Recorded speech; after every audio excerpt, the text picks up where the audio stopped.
Hello and welcome to Key Stage 3 Science. We're looking at photosynthesis in this topic. So plants make their own food by using light energy and simple chemicals. And this process is called photosynthesis. So water and carbon dioxide molecules are joined together to make what we call glucose, which is a form of sugar. And it produces waste oxygen gas. This happens in the leaf cells inside tiny discs, and these are called chloroplasts. The chloroplasts contain a green chemical called chlorophyll, which absorbs light energy from the sun.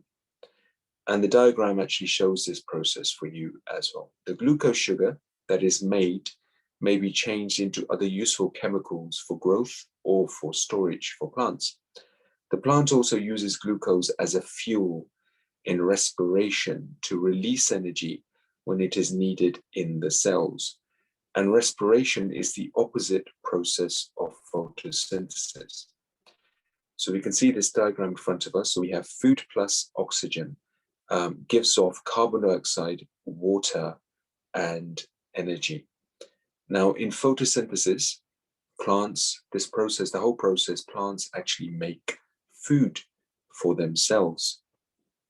And in this process itself, the photosynthesis process creates water and carbon dioxide molecules are basically joined together to make what we call glucose and waste oxygen gas. Now the gas is released into the atmosphere for us to actually breathe, but the glucose sugar is used up by the plants as food for themselves.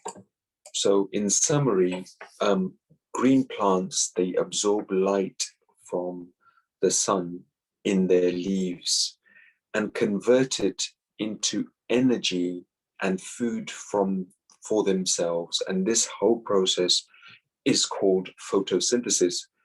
The temperature, carbon dioxide concentration, and light, depending on how much light there is, can also affect the rate of photosynthesis for plants as well.